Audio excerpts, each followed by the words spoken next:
Fala, amigos do Colmeia, estamos aqui de volta em mais um vídeo falando sobre Fórmula 1, sobre esportes digitais, sobre esportes. A gente está aqui justamente para trazer sempre novos conteúdos para vocês.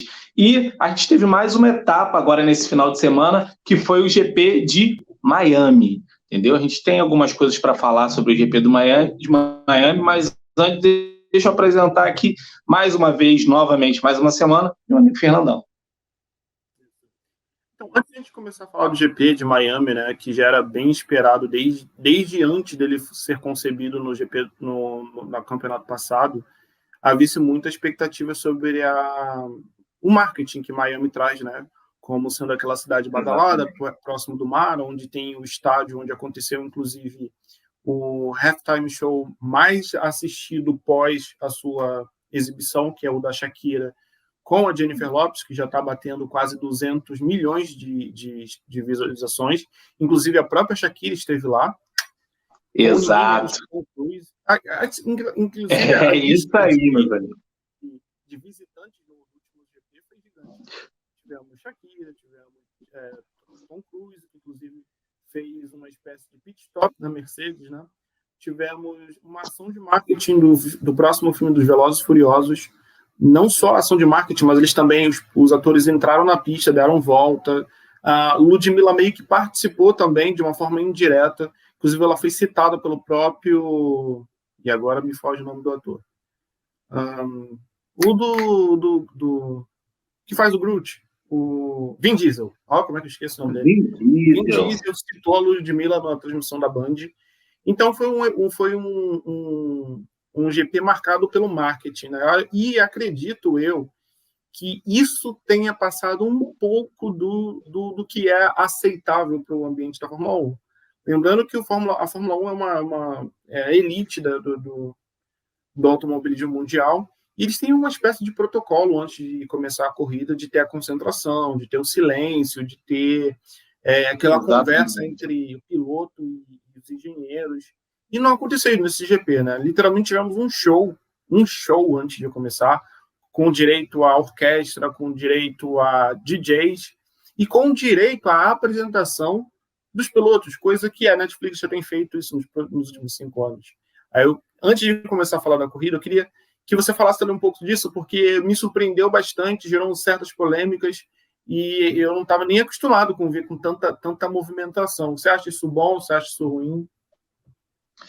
Rapaz, eu acho que o maior termômetro disso que a gente está falando aqui são os pilotos.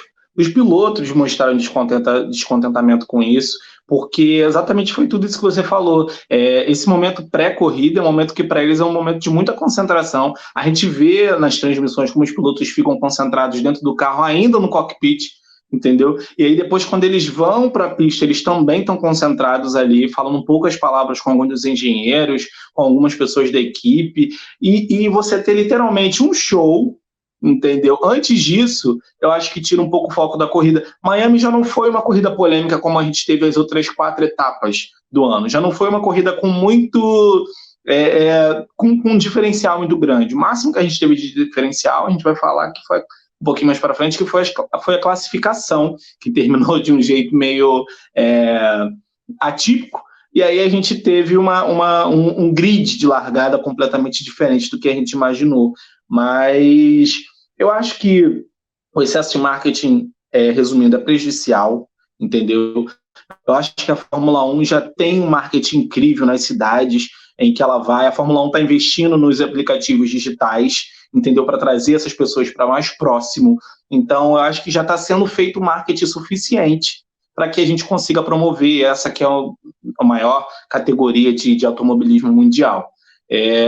A minha opinião é que foi algo que não fluiu muito bem.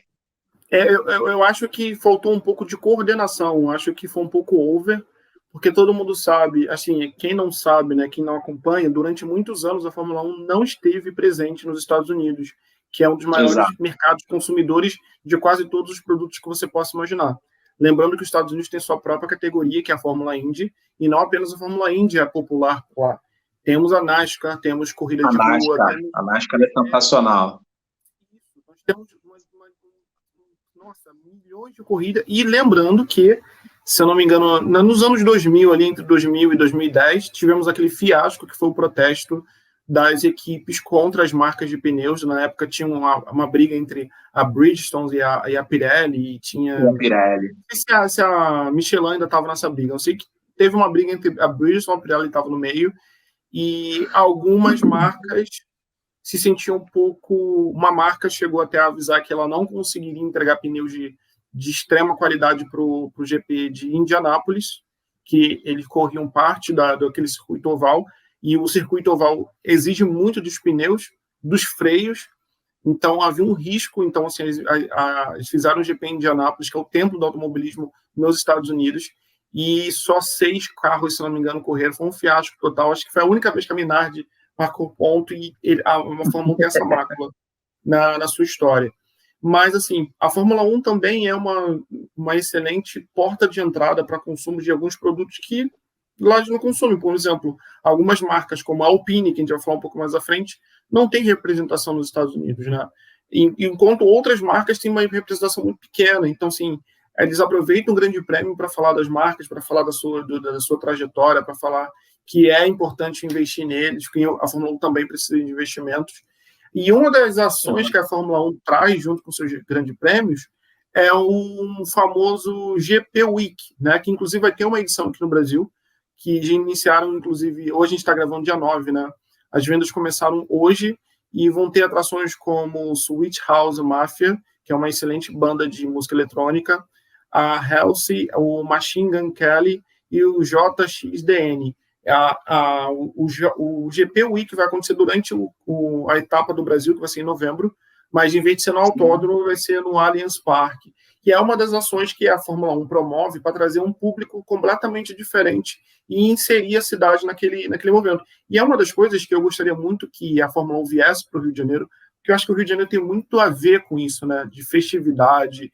Cara, eu imagino tipo, um grande prêmio lá no Parque Olímpico com um show acontecendo no meio, enfim, uma doideira total. Lembrando que em breve vai começar as classificações também para o F1 eSports Series, né, que geralmente ela começa no meio do ano, muito próximo do lançamento do jogo, a versão do ano, que é a versão desse ano vai ser o Fórmula 1 2023, feita pela Codemaster, mais a EA Games, que inclusive já saiu o trailer, eu tenho que comentar sobre isso.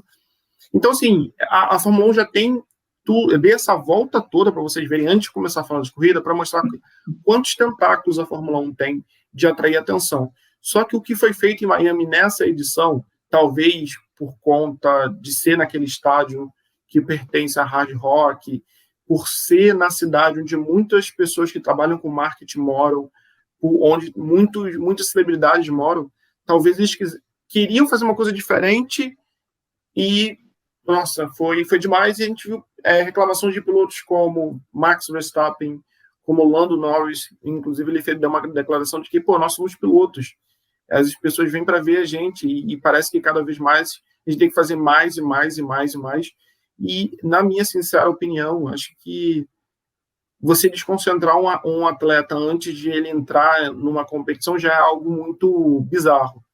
Você desconcentrar uma pessoa que vai guiar uma máquina a mais de 250 km por hora por mais de 1 hora é um pouquinho além do aceitável. Mas agora vamos voltar à corrida, porque a gente já gastou quase 10 minutos aqui e eu espero não estourar o tempo desse vídeo.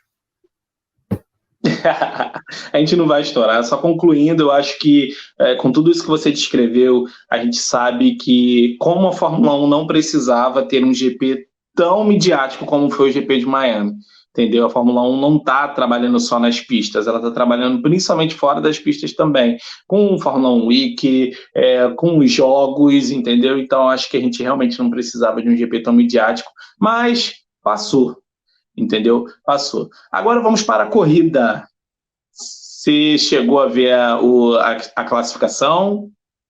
Eu fiquei surpreso com a classificação, na verdade. Eu esperava que repetisse o que estava acontecendo nos treinos livres, onde a Ferrari e a McLaren estavam dominando até então, sabe? Elas estavam nas primeiras posições, e aí eu não sei o que aconteceu. O Leclerc, de novo, meu Deus, assim, eu não sei nem como defender mais essa criatura, né? Sendo bem sincero. Não tem defesa, não tem mais defesa. Olha, ele conseguiu errar no mesmo ponto 2 vezes, cara. Eu fico imaginando a galera da Ferrari que assinou o contrato com ele até 2025, o arrependimento que talvez eles possam estar criando, né, dentro daquele cenário ali. Porque, mas eu acho o Leclerc um grande piloto, cara. Eu acho que o que está acontecendo é que ele pode estar criando, ele pode estar ficando, até de certa forma, ansioso demais por bons resultados, entendeu? Eu acho que isso acaba também, eu acho que todo piloto precisa também, não só de um carro bom, precisa de uma mente tranquila para você estar guiando um carro, entendeu? Precisa de foco. Eu acho que tudo isso que está acontecendo, que a Ferrari está proporcionando para ele, eu acho que pode estar tirando um pouco o foco do cara. Entendeu? Ele pode estar indo com sede demais ao pote, pode estar errando demais também por conta disso. Mas olha só, cara, como é que eu posso explicar essa situação? O problema é que no campeonato o Sainz passou o Leclerc, né? O Sainz que eu acompanho de aqui. Ele está agora com 44 pontos, enquanto o Leclerc está com 34. Tipo, ele ficou 10 pontos atrás. E isso tudo...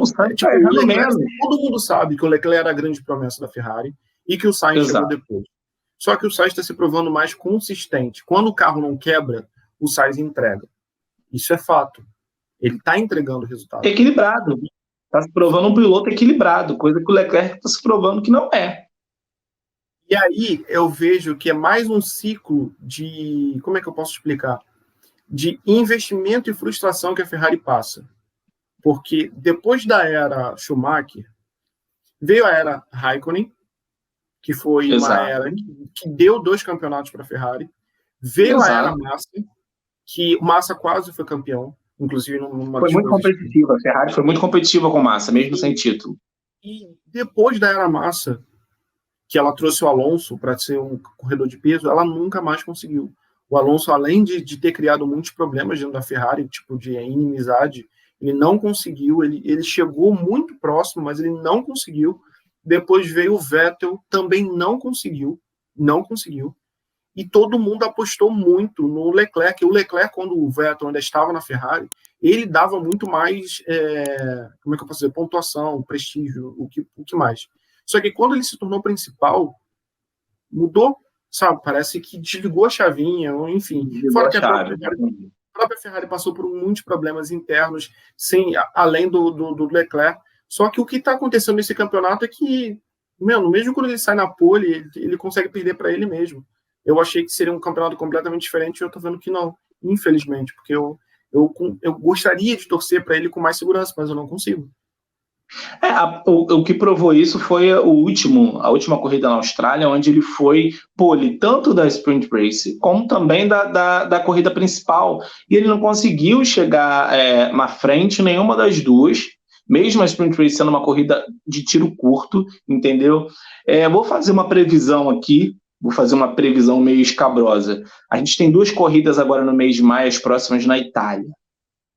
Minto, desculpa. Uma na Itália e uma em Mônaco. A gente tem Emília-Romana e depois Emília-Romana dia 21, dia 28 a gente tem Mônaco. São 2 corridas que são boas para a Ferrari, mas eu acho que a Ferrari não vai conseguir nada. Porque eu acho que o momento da Ferrari passou. Não, bom, é uma boa... Enfim. Prometo nos próximos dias, se eu estiver errado, até me retratar. Vou guardar isso. Hein? A outra que me está decepcionando bastante nesse campeonato é a Mercedes, sem sombra de dúvida. Está acontecendo algo inédito. Eu nunca vi isso acontecer antes. Da equipe principal não ser a protagonista. Porque quem está levando os louros da Mercedes é a Aston Martin, que tem o seu próprio motor. Isso que eu não consigo... Como é que a Mercedes consegue fornecer um motor que é melhor para fornecer um motor que é melhor. Aí eu não sei se o motor que é melhor, se a aerodinâmica é melhor. E isso tem causado...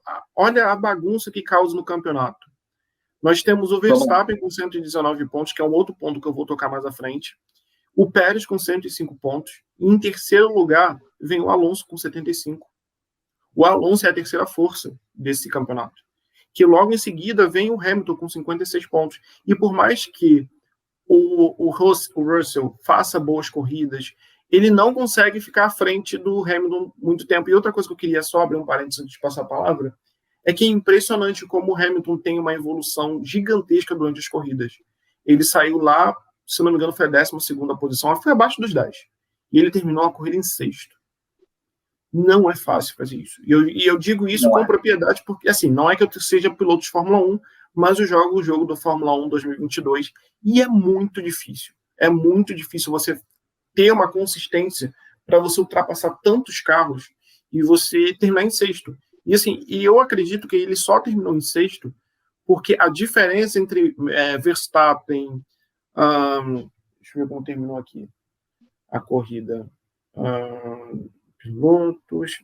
Eu tenho que olhar, gente, que eu tenho uma memória bem ruim.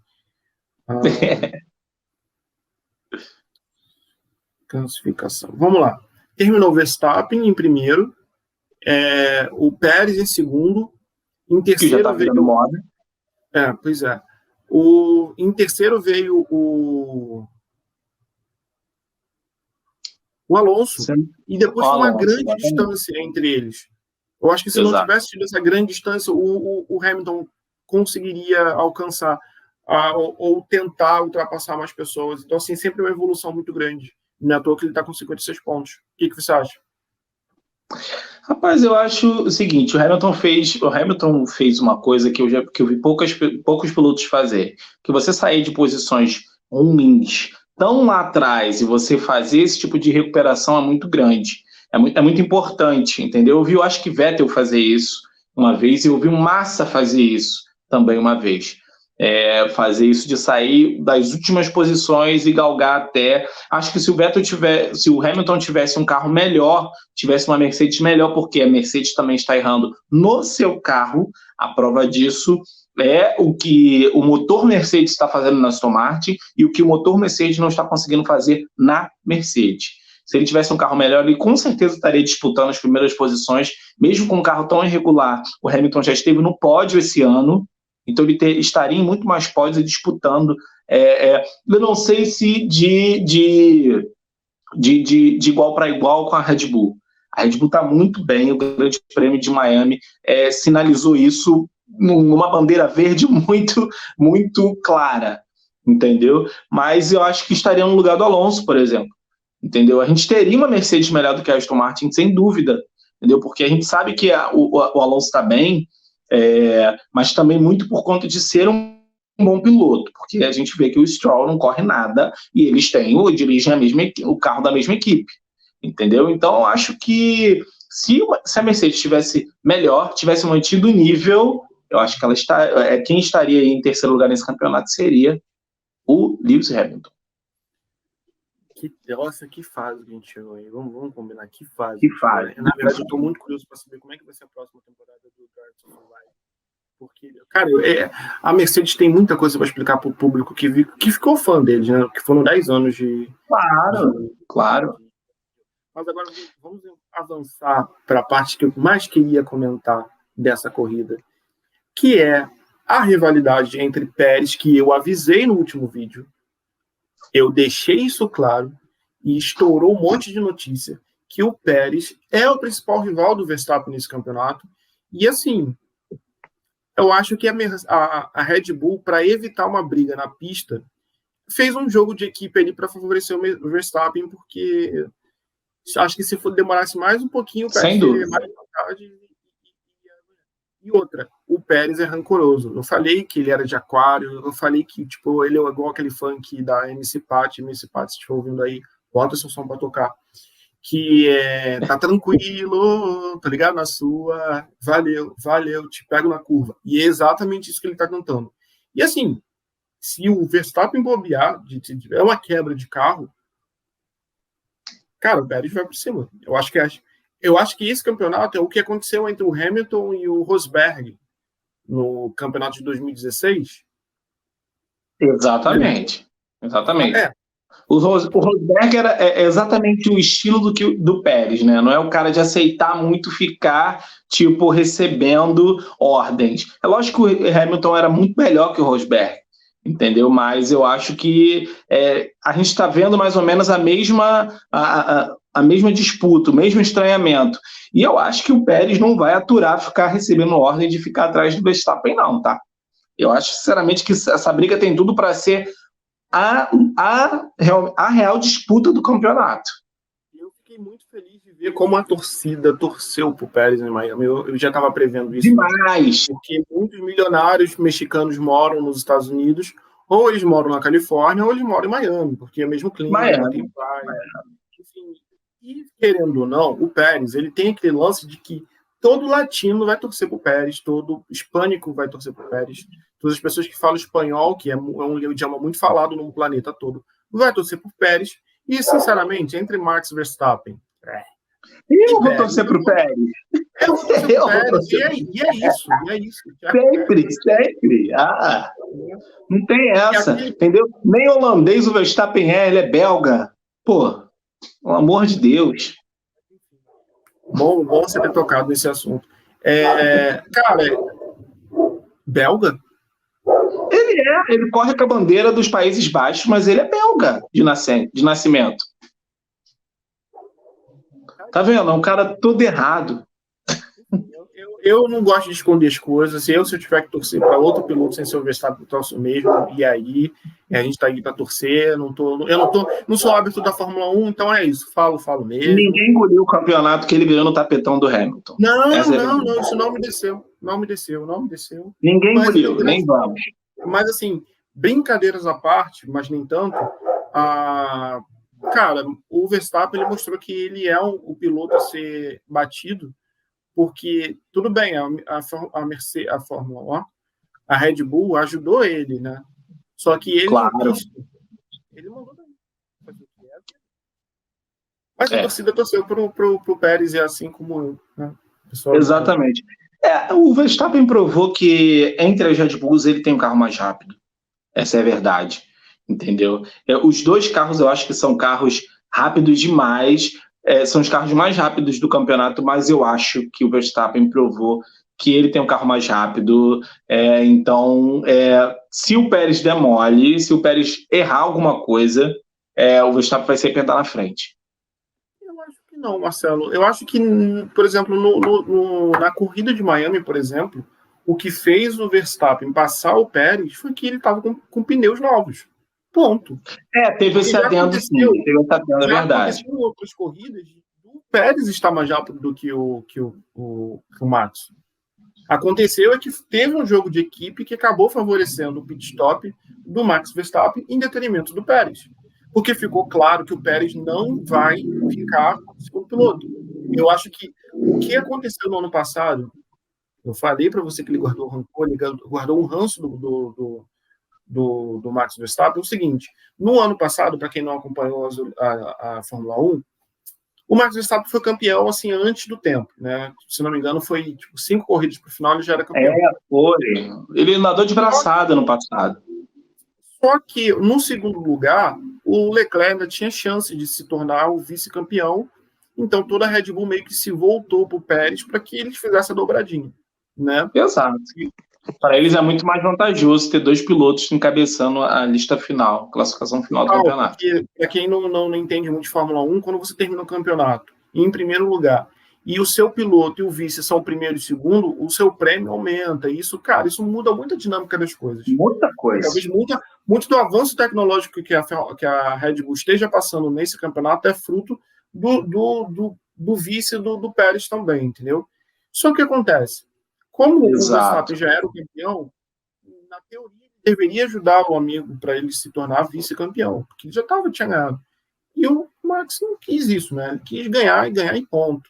E o Pérez falou, vai ser assim. Lembrando que o Pérez foi uma peça fundamental para que o próprio Max Verstappen fosse campeão do Verstappen, exatamente. Se ele não atrasasse, se ele não causasse aquele perseguição em cima do Hamilton, o Hamilton não teria detonado os pneus dele. Lembrando que foi da corrida de Abu Dhabi.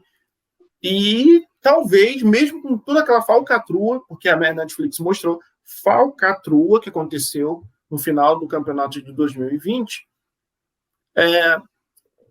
não teria como o Max Verstappen ser campeão. Enfim, só deixando aí para o universo. O que traz novamente a música para o nosso vídeo, porque o Pérez está dizendo o tempo todo para o Verstappen o seguinte: você pagou com traição a quem sempre lhe deu a mão. Bete Carvalho. Então, ou seja, O Verstappen vai ter sempre o Pérez no calcanhar. E eu tô torcendo pro Pérez. Sou time tcheco. Eu acho que a gente conseguiu comentar quase tudo que aconteceu nesse no último GP. O próximo vai ser o da Itália, né? Que eu espero que a Ferrari melhore.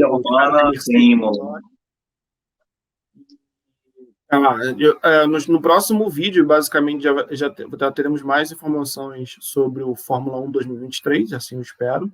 E a gente está produzindo... Que está cada ano mais disputado, cara. Essa competição que eles fazem para o lançamento do jogo está cada vez mais disputado, está ganhando cada vez mais espaço na mídia. Está muito interessante. Quem estiver assistindo o vídeo, gente, acompanha, busca notícias, porque essas competições que eles fazem antes do lançamento do jogo, entendeu? Tá ficando cada vez mais interessante. Acho que no futuro vai ter um grande prêmio um grande prêmio na pista, um grande prêmio online, e vai ser tão disputado quanto. Com certeza. Eu acho que estão até demorando a lançar isso como categoria. Concordo. Só abrindo um parênteses pequenininho para falar de um outro jogo, que é o Gran Turismo, né? Que inclusive já vai sair o filme, enfim. Teve classificatórias para as Olimpíadas nesse último final de semana. A Bella Ramsey, a Ellie de The Last of Us da HBO, apareceu no vídeo promocional agora há pouco, jogando o Gran Turismo, com VR e tudo. Acredita? Olha as referências. Sério, ela é uma boa competidora. Eu fiquei de cara com o vídeo que ela gravou. De cara, para você ver que os jogos de corrida estão aí voltando, né? Ao posto que eles não deviam sair, porque na década de 80, coisa que a gente vai mostrar mais à frente na pesquisa que a gente está fazendo, ele era um dos jogos mais disputados no cenário gamer. Então, quem sabe? Verdade. Inclusive, abrindo mais um parênteses aí no que você está dizendo, o trailer do Gran Turismo está muito bom, entendeu? O Gran Turismo de Jogador a Corredor, que é o nome do filme traduzido para a gente, conta a história de um jogador, um cara que jogava o Gran Turismo pelo console, e ele jogava tão bem que ele começou a participar de competições online, e ele foi, entendeu, transportado para as competições reais, bom que o cara era, entendeu? Então é uma história muito interessante, o trailer está eletrizante, tenho certeza que a galera vai curtir muito o filme. Lembrando, abrindo um parênteses, que isso é baseado em fatos reais, tá? Porque essa história de fato aconteceu. Exato, isso aí, ótimo, Fernando. E foi o Nissan Academy, entendeu? Vou trazer mais informações sobre isso no próximo vídeo. Marcelão, vamos encerrar esse vídeo antes que a gente comece a falar de novo sobre vários outros assuntos muito interessantes que acontecem no nosso universo. Vou deixar você dar suas palavras. Eu vou falar logo minhas palavras finais. Continue acompanhando o canal do Colmeia, a gente está sempre inovando, sempre trazendo conteúdo de qualidade. Então, um trabalho do cacete fazer, desculpa, palavrão, mas é isso. Mas a gente faz com amor, com carinho, com paixão, com muita determinação também. E eu vou deixar a palavra agora para o Marcelão. Acertei o ladinho. Para o Marcelão falar. Gente, eu agradeço muito a presença de você assistindo o nosso vídeo. Hoje eu queria fazer um comentário muito especial, muito rápido também. A gente perdeu hoje, dia 9 de maio, a Rita Lee, uma das maiores artistas do Brasil, expoente do rock nacional, a rainha do rock. E olha o link que a gente está fazendo aqui. A Rita Lee, ela fala em uma dessas músicas sobre a Fórmula 1. Ela lançou em 1990 o CD Rita Lee Roberto de Carvalho, onde ela cantava Uma Noite em Hong Kong, onde ela cita a Fórmula 1 nessa música. Quem quiser dar um Google aí para escutar a música, ler a letra, porque é muito interessante, entendeu? E uma outra curiosidade, em 1990, que é o mesmo ano em que um GP do Brasil de Fórmula 1 voltou a ser disputado em Interlagos. Infelizmente não foi vencido pelo Ayrton Senna, foi vencido pelo Alan Prost.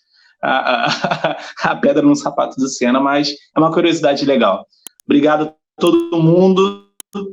E a gente está aqui na semana que vem.